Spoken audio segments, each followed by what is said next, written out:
ስለ ደረቅ ቼክ ጉዳይ በአብዛኛው የማይነሱ 3 ነጥቦችን በዛሬው ቪዲዮ አነሳላችኋለሁ። ደረቅ ቼክ በቸልተኝነት መስጠት በወንጀል የሚያስጠይቅበት ሁኔታ ምንድነው? ከባንክ ያልወጣ ቼክ ቢሰጣችሁ መጀመሪያ መውሰድ ያለባችሁ እርምጃ ምንድነው ወይ ምን መሆን አለበት? የተሰጣችሁ ቼክ ደረቅ መሆኑን በሂሳቡ ገንዘብ አለመኖሩን ብታውቁ መጀመሪያ በወንጀል ነው በፍትሐብሔር ነው ክስ ማቅረብ ያለባችሁ የሚለውን በተመለከተ በዛሬው ቪዲዮ የምናይ ይሆናል። ሰላም እንዴት ናችሁ? እኔ ጠበቃ ምህረት ነኝ። ይህ ቻናል ከጠቀማችሁ ቻናሉን ሰብስክራይብ ወይም ላይክ ማድረግ አትርሱ። እንግዲህ ከዚህ ቀደም ስለ ደረቅ ቼክ ጉዳይ ቪዲዮ ሰርቻለሁ። መለስ ብላችሁ መመልከት ትችላላችሁ። በባለፈው ያልተነሱትን ነጥቦች ነው እንግዲህ ዛሬ ከላይ እንዳነሳሁት የማነሳላችሁ ማለት ነው። የመጀመሪያው እንግዲህ እንደምታውቁት አንድ ቼክ አውጪ ወይም ቼክ ፈርሞ የሚሰጥ ሰው ቼኩን ጽፎ ሲሰጥ በሂሳቡ ገንዘብ እንዳለውና ቼክ ተቀባዩ የተጻፈለት ገንዘብ ወይም የተጻፈለትን ገንዘብ ወደ ባንክ ሄዶ እንደሚከፈለው እርግጠኛ መሆን አለበት። ስለዚህ አንድ ሰው በሂሳቡ ገንዘብ ያለ መኖሩን እያወቀ ቼክ ከሰጠ ታስቦ በሚፈጸም ወንጀል ተጠያቂ ይሆናል ማለት ነው። ይሄ ታስቦ የሚፈጸም ሲሆን ነው። ይህም እስከ 10 ዓመት ድረስ በሚደርስ ጽኑ እስራት እንደ ነገሩ ክብደት ታይቶ ሊፈረድበት ይችላል። 10 ዓመት ያልኳችሁ ጣራውን ነው። ይሄ እንግዲህ ከመቀጮ በተጨማሪ ማለት ነው። ነገር ግን አንድ ሰው በቸልተኝነት በምን ሁኔታ ነው በደረቅ ቼክ ሊከሰስ የሚችለው የሚለውን ስናይ አንድ ሰው በሂሳቡ ገንዘብ ያለው መስሎት ወይም ገንዘብ ይገባልኛል በሚል እሳቤ ቼኩን የሰጠ ከሆነ በቸልተኝነት የተፈጸመ ስለሆነ እንደዚህ አይነቱ ወንጀል በመቀጮ ወይም እስከ 1 ዓመት በሚደርስ ቀላል እስራት ሊፈረድበት ይችላል ማለት ነው። እንግዲህ ንጽጽሩን ማየት ትችላላችሁ። የቅጣት መጠኑ በጣም ልዩነት አለው። እንግዲህ በቸልተኝነት አንድ ወንጀል ተፈጸመ ስንል ወይም በቸልተኝነት ደረቅ ቼክ ተሰጠ ስንል ቼክ አውጪው ወይም ደግሞ ቼክ ፈርሞ የሰጠው ግለሰብ በሂሳቡ ቅድም እንዳልኩት ገንዘብ ያለ እንዲመስለው ያደረገውን ምክንያት በአግባቡ ማስረዳት አለበት። በማስረጃ ማረጋገጥ ያስፈልገዋል። እንዲሁም ደግሞ ገንዘብ የሚገባልኝ መስሎኝ ነው የሚልበትን ምክንያት እንዲሁ በበቂ ማስረጃ ማስረዳት አለበት ማለት ነው።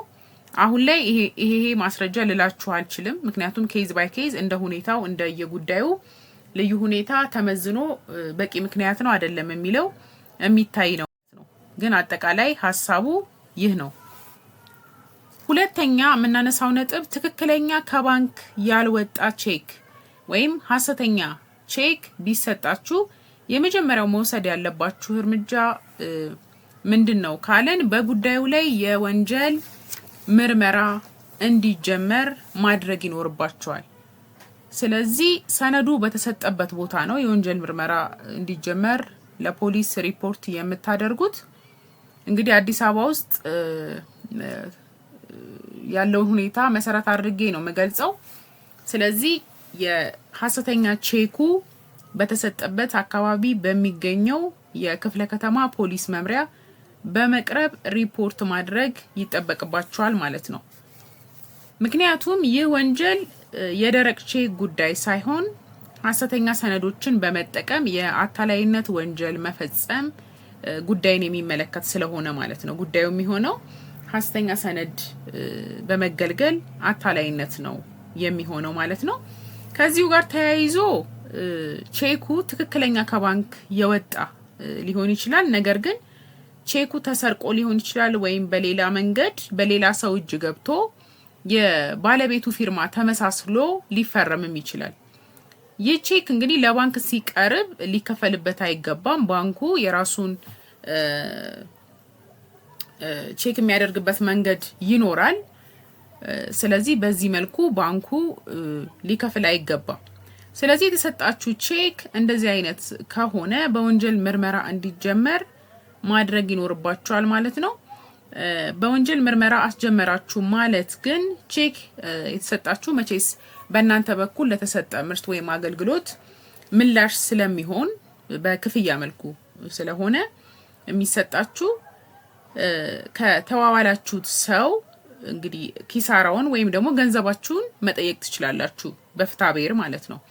ነገር ግን ጉዳዩ ከደረቅ ቼክ ለየት የሚል መሆኑን መረጃው ለሌላችሁ ግልጽ ለማድረግ ያህል ነው። ስለዚህ በእንደዚህ አይነት መልኩ በሐሰተኛ ሰነድ በመገልገል ቼክ መስሎ በተሰራ ወረቀት ላይ እንደ ቼክ ፈርሞ የሰጣችሁ ሰው ካለ ከእንደዚህ አይነት ሰው ላይ በፍትሐብሔር ገንዘባችሁን መጠየቅ ትችላላችሁ። ግን አት ዘ ሴም ታይም በወንጀል ምርመራ እንዲጀመር ማድረግ ያስፈልጋል። በደረቅ ቼክ ሳይሆን ያው በአታላይነት ወንጀል ማለት ነው። እሱን ያው የባለሙያ የሚለየው ጉዳይ ነው የሚሆነው። ሶስተኛ ደግሞ ስለ ቼክ ብታውቁት የምለው ምንድነው በደረቅ ቼክ ጉዳይ የወንጀል ክሱን ነው ወይስ የፍትሐብሔሩን ማስቀደም የሚኖርብኝ በሚል ሰዎች ጥያቄ ሲያነሱ እታዘባለሁ። እና እዚህ ጋር እንግዲህ በጥንቃቄ ማየት ይኖርብናል። በመርህ ደረጃ ደረቅ ቼክ መስጠት ወንጀል እንደመሆኑ ማንኛውም ሰው ወንጀል ሲፈጽም ወይም ደግሞ ሲፈጽም ከተመለከተ ሪፖርት ማድረግ እንደሚያስፈልግ ይታወቃል። ይህ መርህ ነው። ከዚህ ጎን ለጎን ደግሞ በህጉ መሰረት ስናየው የግድ የወንጀል ክስ መቅደም አለበት ወይም የፍትሐብሔሩ ሊቀድም ይገባል የሚል ህግ ወይም አካሄድ የለም በነገራችን ላይ። ስለዚህ አንድ ሰው ማንኛውንም የትኛውንም ክስ ቢያስቀድም በህጉ እንዲህ ነው አይባልም። በህግ ላይ በግልጽ የተቀመጠ ነገር የለም። ነገር ግን በተግባር ስናየው ደረቅ ቼክ የሰጡ ሰዎች ስለሚሰወሩ በመጥሪያ ማስቀረቡ በፍትሐብሔር ክስ ለመከራከር አስቸጋሪ ነው የሚሆነው። ሰዎችም የወንጀል ክሱን ሲያስቀድሙ ይታያል። በዚህ ምክንያት ማለት ነው። በእኔም በኩል ሪኮመንድ የማደርገው ምንድነው የወንጀል ጉዳይ የፐብሊክ ኢንተረስት ወይም ደግሞ የህዝብ ጥቅም ጉዳይ ነው። ወንጀል ራሱ ሲባል የግለሰቦች ጉዳይ እንዳልሆነ ነው ግምት የሚወሰደው። ስለዚህ ቅድሚያ የወንጀል ጉዳዩ ሪፖርት ቢደረግና የፍትሐብሔሩን ደግሞ በግለሰቦች ኢንተረስት ላይ የተመሰረተ ስለሆነ እሱን ማስከተል ይቻላል ወይም ደግሞ የተሻለ ነው ብዬ ኮመንት አደርጋለሁ። በዛሬው ቪዲዮ እንግዲህ ስለ ቼክ በአብዛኛው የማይነሱ ብዬ ያሰብኳቸውን 3 ነጥቦች አነሳውላችሁ። እንደጠቀማችሁ ተስፋ አደርጋለሁ። ሀሳባችሁን ኮሜንት ሴክሽን ላይ ልታስቀምጡልኝ ትችላላችሁ። መልካም ጊዜ